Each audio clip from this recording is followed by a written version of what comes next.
नमस्ते दोस्तों, मैं ज्योति आज की बात में आप सबका स्वागत करती हूँ। आइए आज की बात कर लेते हैं। आज बड़ा ही अच्छा दिन है, शुभ दिन है, सोमवार का दिन है, सप्ताह का पहला दिन है। तो नई ऊर्जा और नई उमंग के साथ में आज नए काम कीजिए और ओम नमः शिवाय ऐसा जाप कीजिए और शिव मंदिर जाइए, शिव अभिषेक कीजिए, तो आप दिन सफल होगा। और वास्तु से शुरू करती हूँ मैं। आज की खास बात ले लेंगे और कृष्ण कथा में थोड़े से ज्ञान की बातें करेंगे, तो अंत तक बने रहिए और लाभ उठाइए। वास्तु की बात करें तो हम रंगों और दिशा के संबंध की बात कर रहे थे। हरे रंग की चीजें किस दिशा में रखनी चाहिए? हरे रंग की चीजें दक्षिण पूर्व में रखें। हरी घास के छोटे बगीचे इसी दिशा में बनाएं।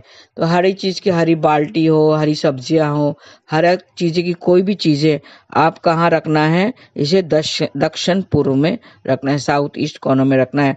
हरा रंग आग्नेय कोण का संबंध काष्ठ है और बड़े बेटे की जीवन की गति भी बढ़ती है। बड़ी बेटी को लाभ मिलता है और उसका विकास होता है। तो ये थी वास्तु की बातें। अब योग और तिथि की बात कर लेते हैं। माघ शुक्ल पक्ष की त्रयोदशी आज शाम 6:55 तक रहेगी। आज सुबह 10:27 तक प्रीति योग रहेगा, फिर आयुष्मान योग लग जाएगा। प्रीति योग में कल जैसे मैंने बताया था, रूठे को मनाने के लिए, समझौता कराने के लिए, विवाह में कुछ अड़चन आ रही हो तो उसको करने के लिए प्रीति योग में बहुत उत्तम माना जाता है। और आयुष्मान योग की बात करें तो इसमें किए गए कार्य लंबे समय तक शुभ फल प्रदान करते हैं, क्योंकि आयुष्मान भव एक ऐसा आशीर्वाद है जो लंबे समय तक रहता है। उसी तरह आयुष्मान योग में किए गए कार्य लंबे समय तक शुभ फल प्रदान करते हैं। और आज शाम 6:01 तक पुनर्वसु नक्षत्र रहेगा। पुनर्वसु मतलब वसु को उपदेवताओं के समान माना जाता है। वसु शुभता, उदारता, धन तथा सौभाग्य के स्वामी है। ये नक्षत्र सौभाग्य का सूचक है। पुनर्वसु मतलब पुनः धनवान होना। तो इससे बाणों से भरा हुआ तरकश इसका प्रतीक चिन्ह है। इसका संबंध बांस के पेड़ से बताया गया है। तो बांस के पेड़ की उपासना करनी चाहिए और उसे किसी प्रकार का नुकसान नहीं पहुंचाना चाहिए। आइए आज की खास बात ले लेते हैं। आज प्रदोष व्रत किया जाएगा। आज प्रदोष काल का बड़ा महत्व है। त्रयोदशी तिथि में प्रदोष काल आज ही पड़ रहा है। वो रात संध्या सूर्य अस्त का जो समय है उसके बाद का जो प्रहर है उसे प्रदोष काल कहते हैं, जो प्रदोष व्रत में बहुत महत्व का रखता है। तो आज ही प्रदोष काल पड़ेगा और आज जो जिस दिन वो पड़ता है उसी दिन पे उसका नाम पड़ता है। तो आज सोम प्रदोष व्रत किया जाएगा। तो ये थी आज की खास बात। अब हम थोड़े से और ज्ञान की बातें करते हैं। कृष्ण कथा में हम रुद्राक्ष की बातें, हमारी चर्चा चल रही थी, कल भी मैंने विस्तार से अंक शास्त्र में रुद्राक्ष का क्या महत्व है वो बताया था। अब उसकी आगे करते हैं चर्चा। नवमुखी रुद्राक्ष की बात करते हैं। कल मैंने 8 मुखी रुद्राक्ष की बात की थी, आज 9 मुखी रुद्राक्ष की बात करते हैं। 9 मुखी रुद्राक्ष बहुत खास होते हैं। 9 मुखी रुद्राक्ष के दानों में 9 प्रकार की शक्तियां प्रदान होती है, 9 देवियों की शक्तियां उसमें होती हैं। इस रुद्राक्ष को माँ दुर्गा का वरदान प्राप्त है। माँ दुर्गा के 9 स्वरूप माँ शैलपुत्री, ब्रह्मचारिणी, चंद्रघंटा, माँ कुष्मांडा, माँ स्कंद माता, माँ कात्यायनी, माँ कालरात्रि, महागौरी और माँ सिद्धिदात्री हैं। ये सब 9 देवियां हैं। तो इसमें उन 9 देवियों की शक्ति है। तो स्वयं भैरव जी इस रुद्राक्ष को आशीर्वाद देते हैं। तो ये धारक को अकाल मृत्यु से बचाता है। इससे हर तरह की नेगेटिविटी, भय, तनाव से मुक्ति मिलती है। ये रुद्राक्ष धारक को बलशाली और आत्मविश्वासी बनाता है। 9 मुखी रुद्राक्ष पर केतु ग्रह का अधिपत्य रहता है। केतु ग्रह का प्रभाव रहता है। तो केतु से अगर कुछ संबंधित आपकी कुछ प्रॉब्लम्स हैं तो 9 मुखी रुद्राक्ष धारण करनी चाहिए। केतु ग्रह जनित समस्या, मस्तिष्क की समस्या, फेफड़ों की, गर्भपात, मिर्गी, आंखों में दर्द, आंतों में दर्द, त्वचा के परेशानियों में कारगर है। तो ये सब जो भी परेशानियां केतु देता है, केतु ग्रह से ही सब परेशानियां होती है। तो उसका उपाय के निमित्त हमें 9 मुखी रुद्राक्ष धारण करना चाहिए। आपको 9 मुखी रुद्राक्ष अवश्य ही धारण करना चाहिए अगर ये सब बीमारियां हैं तो।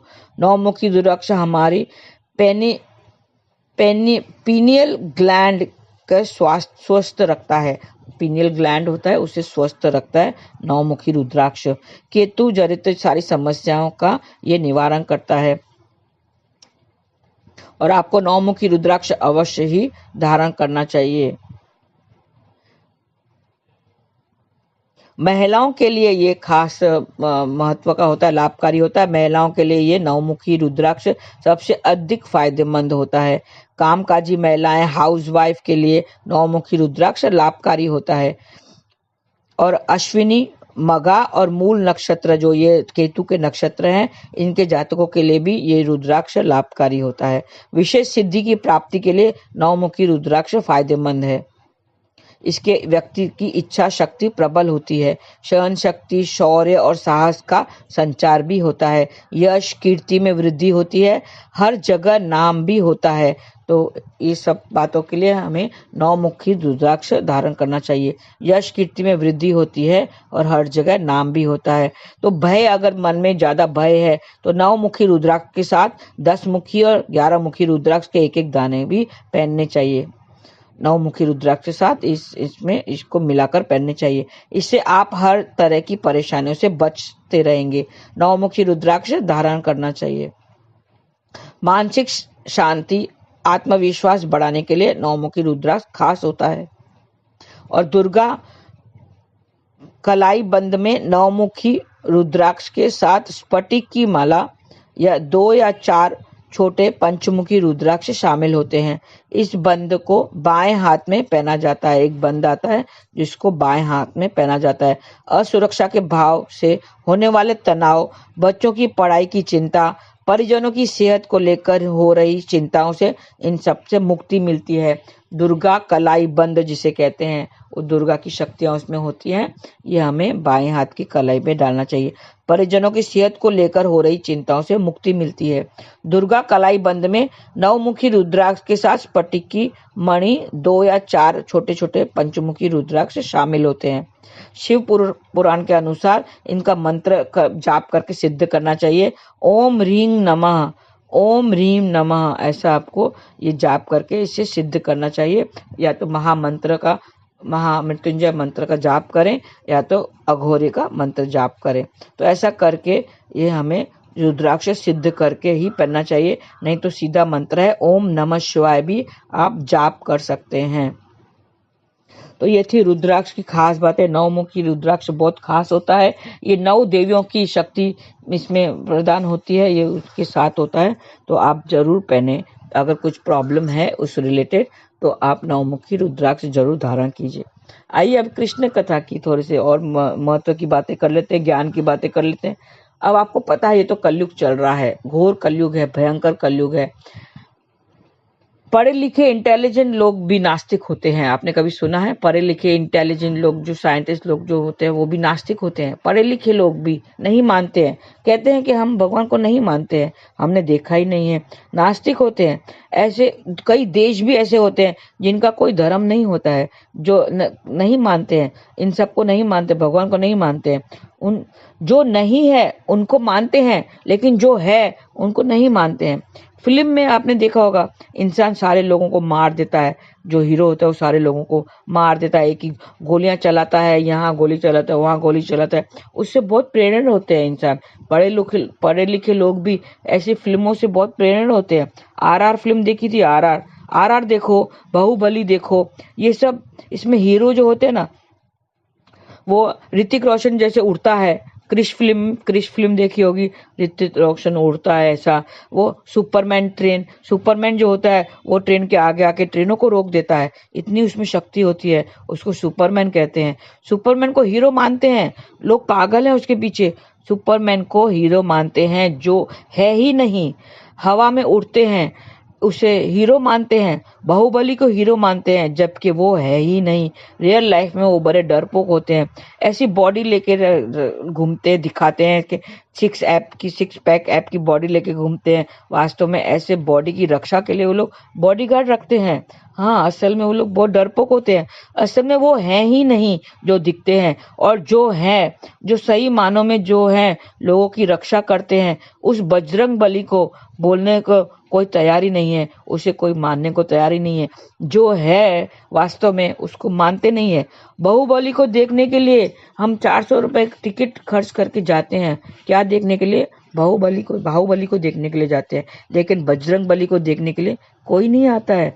बजरंग बली को कोई नहीं देखता है, जबकि वो है, जो वो है हम उसे मानते ही नहीं है, और जो नहीं है उसे हम मानते हैं। किसको हम मानते हैं? जो वो है ही नहीं। बजरंग बली था, बजरंग बली है और बजरंग बली रहेगा, लेकिन लोग उससे मानते नहीं है, उसका कोई मानता नहीं है। फिल्म देखकर भी पहले जो जाते थे लोग, फिल्म देखते थे, ऐसी कोई सीन आती थी, इमोशनल सीन आते थे, लोग रोने लगते थे। पता दें कि ये तो एक फिल्म है, उन्हें पता भी होता है कि ये फिल्म है, ये वो एक्टिंग कर रहे हैं, नकली है, लेकिन तो भी रोते थे। हाँ, लेडीज लोगों को आंखों में पानी आ जाता था, रोते थे पहले वाली फिल्म देखकर। ऐसी फिल्म बनती थी कि रोना आ जाता था, लेकिन अब वो फिल्म नहीं बनती है, अब नहीं रोते हैं, क्योंकि अब वो ऐसी फिल्म बनती ही नहीं है रोने वाली कि जिसको फिल्म देखकर रोना आ जाए। आजकल वो फिल्म नहीं बनती है। अब क्यों नहीं रोते हैं? क्योंकि अब ऐसे फिल्म बनती ही नहीं है। पता है क्यों?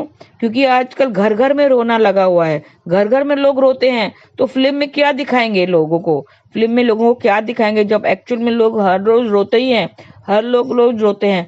फिल्म में अब खाली क्या होता है? मारदार होता है, बस वही मारदार वाली फिल्म ही बनती है। वो लोग लाखों लेकर रोते हैं, वो लोग जो एक्टिंग करते हैं वो लाखों रुपए, आजकल तो करोड़ों रुपए लेकर रोते हैं, वो लोग आंसू बहाते हैं। और हम क्या करते हैं? हम बेवकूफ लोग पैसा देकर हम उनको हम खुद रोते हैं, उनको रोते हुए देखकर हम रोते हैं। महिलाएं, हाँ, महिलाएं बहुत इमोशनल होती हैं, लेडीज, वो दूसरों को रोते हुए देखकर खुद रोती हैं। लेकिन इतना तो समझना चाहिए कि वो करोड़ों लेकर लोग रोते हैं, और हम पैसा देकर रोते हैं। ये लोग लाखों लेकर रोते हैं, और हम पैसा देकर रोते हैं। वास्तव में वो हम मानते ही नहीं है जो है, उस वास्तव में जो है उससे हम नहीं मानते हैं। जो नकली है, हाँ, हमें पता भी होता है वो नकली है, इतने हम बेवकूफ है कि हम फिर उनको ही मानने लगते हैं, उनको हीरो मानने लगते हैं। असली में मेरे जो कृष्ण है वो सिर्फ फिल्म, अगर जो एक्चुअली जो हीरो होता है ना, वो सिर्फ फिल्म में हीरोइन को बचाता है, लेकिन जो असली में जो हीरो है, मेरे जो कृष्ण है, वो सिर्फ फिल्म की हीरोइन को नहीं बचाता है, वो अपने सारे भक्तों को बचाता है, सारे भक्तों की रक्षा करता है, सबका ख्याल रखता है। लोग उनसे नहीं मानते हैं, लेकिन वही असली हीरो है, वही हमारा सच्चा हीरो है। हम क्या करते हैं? कृष्ण को मानते ही नहीं है, क्योंकि हमने उसे देखा नहीं है। लेकिन हमें महसूस तो करना चाहिए, हमें इतना तो समझना होगा कि वही हमारे सच्चे हीरो हैं, उनको ही मानना है जो है एक्चुअली में, और जो हमेशा रहेगा जो हीरो, उसको हमें मानना है। वो हमारे काम आएगा, वही हमारे पार उतारेगा, वही हमारी नैया को पार उतारेगा, हमें भवसागर से पार लेके जाएगा, और वही हमें मोक्ष दिलाएगा। और ये आवागमन के चक्कर से वही बचा सकता है, वही हमारी रक्षा करेगा। तो उसका ही हमें नाम जाप करना चाहिए, उससे सत्संग सुनना चाहिए। हमारे जो 5 नियम है, जो 5 नियम हमें दिए गए हैं, आरती, पूजा, सत्संग, सेवा, स्मरण और ध्यान, ये 5 नियमों को हमें पालन करना है, और हमें नाम जप करना है। हरे कृष्णा कृष्ण कृष्ण हरे हरे, हरे राम राम राम हरे हरे। बस आज के लिए इतना ही। धन्यवाद। आपका दिन शुभ रहे। हरे कृष्णा।